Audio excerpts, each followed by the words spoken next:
Well, demand for weight loss medications has now driven a worldwide shortage of some drugs. And where there is demand, consumers are also finding promises of lower cost or so-called generic versions. NBC5 Responds reporter Diana Zoga shows you how to avoid a questionable, even dangerous product and how to sort fact from fiction to find real help.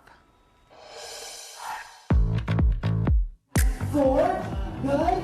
At Grit Fitness in Dallas, We say I can, I am, I will, I do every single class. Britt Reddig-Wold asks clients to focus on what they're building, not just burning. If you're just thinking about what you don't like about yourself and what you want to change, you're actually just going to create more energy around those negative things and draw more of that into you versus focusing on how many push-ups do I want to be able to do? How long do I want to be able to sprint on the bike? How many new people do I want to introduce myself to today? Right here, come on. Reddig-Wold says she hasn't talked about weight loss medications in class, but sees the flood of information at her fingertips. It's really dependent on the consumer to decipher what is good, what is not good, what is true, what is not true. She says she tells clients looking to lose weight to take it slow and safe.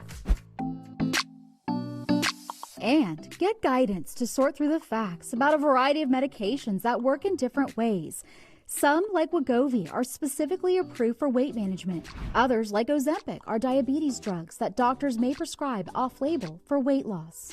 Ozempic's active ingredient is semaglutide. It's one of 3 FDA-approved semaglutide products. There are no approved generic versions.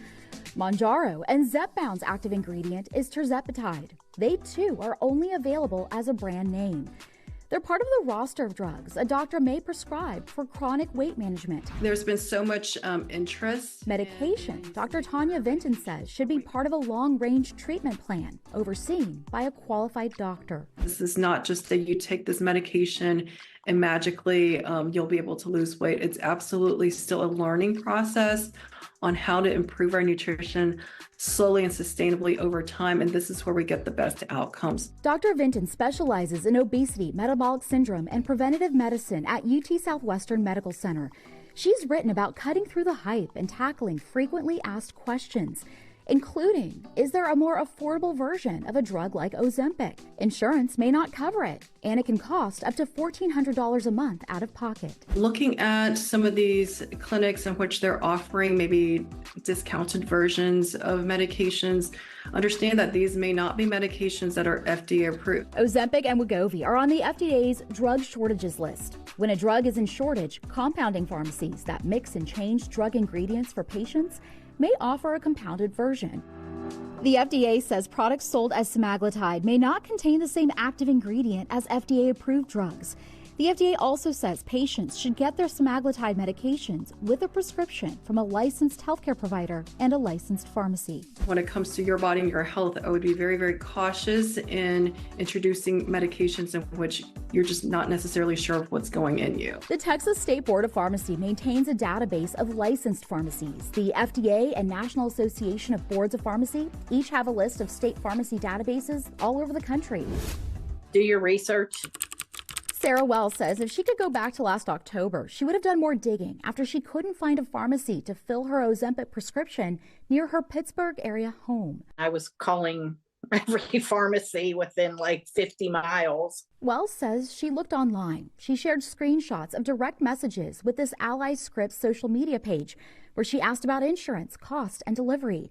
It asked to verify her prescription. I gave them that info. And they got back to me and said, yeah, it's verified. And I asked how much it was. And they said $200 a month. And I said, how can it be so cheap? Wells says she ultimately sent $300 for the medicine and other fees through a payment app. She says the shipment never arrived and the company stopped responding to her. On its website, Ally Scripts listed an address in New York. We searched for state license information under that name and address. We didn't get any matches in New York or Pennsylvania, where Wells lives. NBC5 Responds wrote to Ally Scripts' social media page and an email address on its website to ask about Wells' order. We also called a phone number listed. The person who answered said email was the best way for us to connect. We didn't hear back. You know, the old saying, if it sounds too good to be true, it is. And I know that. But I got caught up in the desperation. The BBB recommends consumers steer clear of sellers that offer unreasonably low prices. When it's time to pay, don't use a digital wallet app, prepaid debit card, or wire money.